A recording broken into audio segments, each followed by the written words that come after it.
So Arena Breakout Infinite just put out their new Season 1 update video on what's up and coming in the next month here, and I have to tell you that what they're adding to their extract style game is going to change the landscape of this genre. I think every single extract style game will need to have this in the future or currently so that they can be successful. And the thing that scares me the most, I think, is I don't think Tarkov will ever add it. Or be able to. I don't know which one, but I don't think it'll come. If you do end up enjoying this video, please remember to subscribe to the channel. It is free for you guys, but it does mean the world to me. Now in this video, there's a lot of good things coming. I'm really excited to just see them getting implemented. I don't really personally play a lot of Arena Breakout, but I do enjoy it from time to time here and there. I'm mostly a Tarkov player, but the things that they announced, like, hey, they're going to have female operators now, which is something Tarkov community has been asking for a while, and they just haven't been able to because of lore and because they'd have to change all the models of all the armor and blah blah blah, and it's just not possible, they said. But Arena Breakout's doing this. But the biggest thing I should say that they're adding to this video game is cheater compensation. With what feels like every year there's more and more cheaters getting added to the landscape of the game, it feels like there's more people cheating in video games now than there ever has before, I would say. And the worst part about it is they're cheating in multiplayer games. So it's not like a single player game like back in the day when we had Game Genie and it was just like, hey, we wanted extra lives or infinite ammo or something. It affects other people you're playing with now.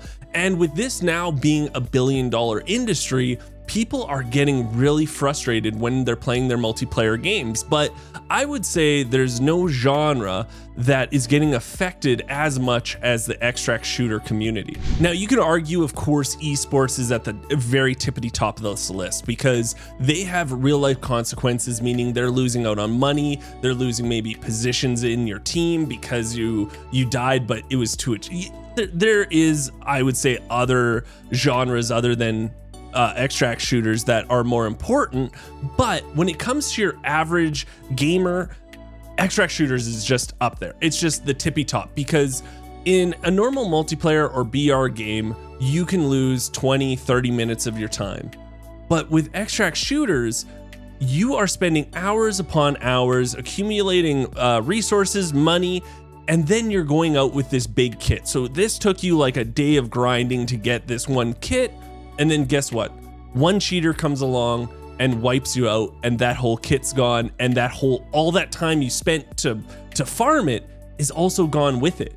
So it's not just like you can just quit the match and then, you know, go into a new one with pretty much the same stuff you had before.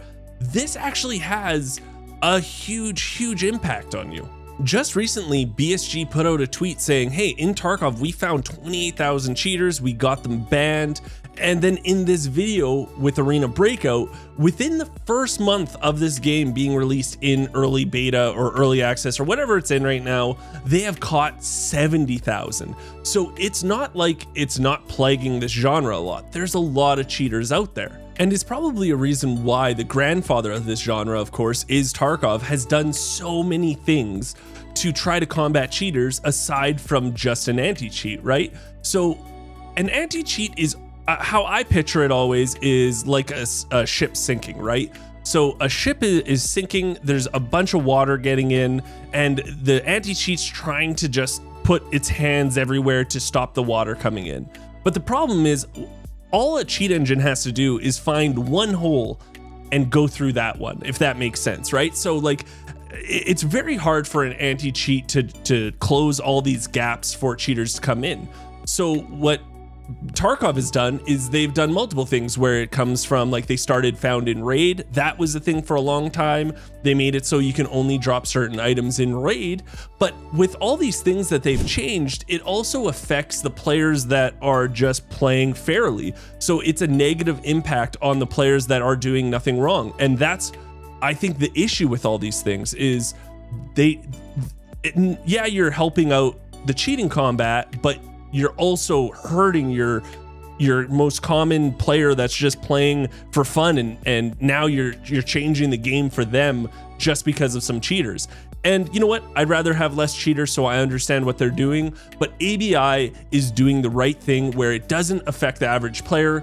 it actually helps the average player and it hinders the cheater always. So what they're doing is if you go into raid with say 1 million ruble kit or Cohen kit, so rubles is for Tarkov, Cohen's for ABI. If you go into raid with a 1 million ruble kit, if you die and you're like, oh, that's a cheater, I think that's a cheater, when that person does eventually get caught, you will be compensated that $1 million back to your account. How amazing is that? You're going to get your money back from all that grinding, from doing everything eventually. I'm not saying right away, but if it is a cheater, the chances of them getting caught are probably pretty high eventually, right?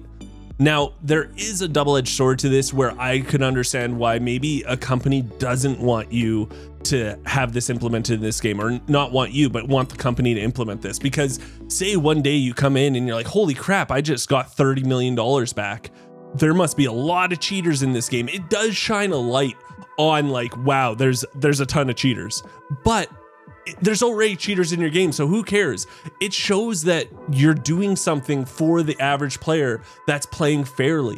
So I could see an argument where they wouldn't want it added because it does have a negative effect, a negative like light shining on them, but F that, man. It is nothing but good. Like, I am so happy that they're adding this. And like I said before, in 5 months, BSG found 28,000 cheaters, where in 1 month, ABI has found 70. So they had 70,000 cheaters. They know there's a problem, but they still want to compensate everyone. They still want to bring everything back. And I think this is going to have to be a thing, a staple in the extract shooter genre, because there's nothing you can do about cheaters. I would say there's no worse feeling when you have this juicy kit on, you're like, oh yeah, let's go, and you just get one tapped from someone you know is like, that's sketchy. It's like getting kicked in the balls. It is like getting kicked in the balls. It's just painful.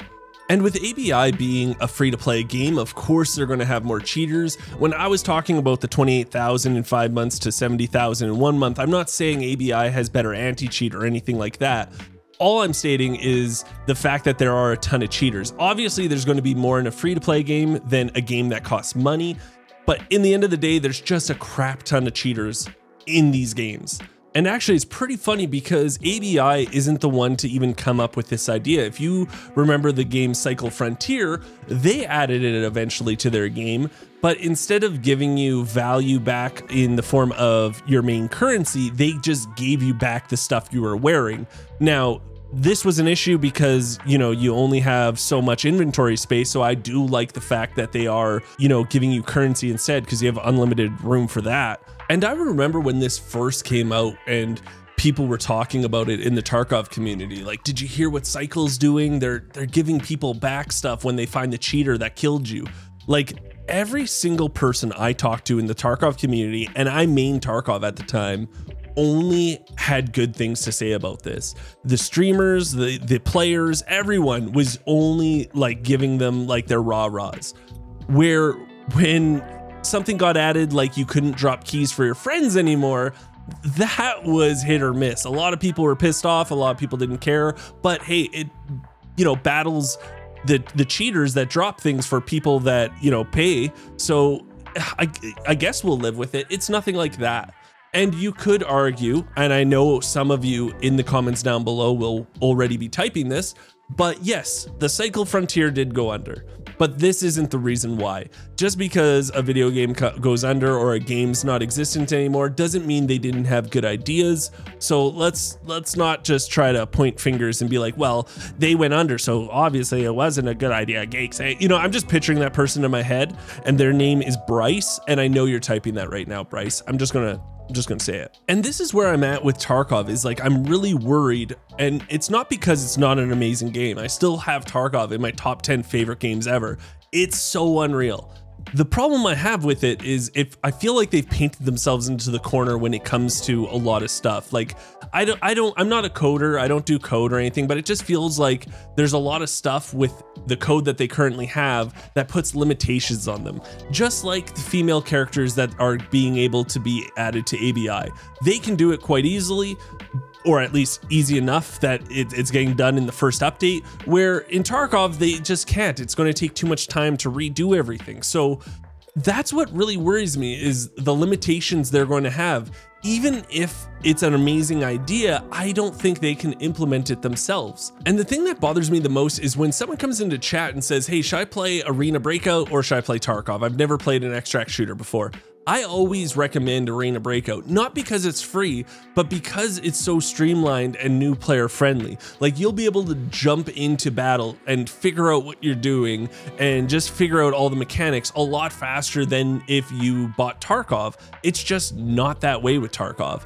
And if someone, you know, says, hey, I've played Arena Breakout a lot, but I'm thinking about jumping into Tarkov, I'll always say, oh, definitely do it. Like, it's the better game out of the two right now. Like, currently, of course, Tarkov's a better game. It's had 7 years development. But with these new studios now putting out their own projects in the genre, they are updating their game way faster than Tarkov could ever. And it's scary because we don't have to wait 6 months for an update. We get an update every month, or something gets added or something gets changed. Like, these new studios are doing things so much faster than the Tarkov timeline, and I think that's just scary for them. And again, I love Tarkov. I only want the best for them, but at some point they have to be like, oh, you know what? Arena Breakout, you know, they're showing their map in Raid. I think that's a good idea. You know, yeah, we're a hardcore shooter, but just because you can see a map doesn't make it any less hardcore. You know what I mean? Like, there are things that I just wish they would take from these other games and use in their game to make it better. But hey, I that's enough rambling. So if you enjoyed my video, please subscribe to the channel. It's free for you guys. It does mean the world to me. At the end of the day, I only want the best for the gaming community in the genre. And to be honest, I only want the best for Tarkov because I love that game and I love that community. So I hope this didn't come out negative, because I didn't mean it that way. It's more of a celebration of, like, look what they're doing with the genre ABI. And I hope it pushes this genre forward, and it only helps the next games that are coming out too.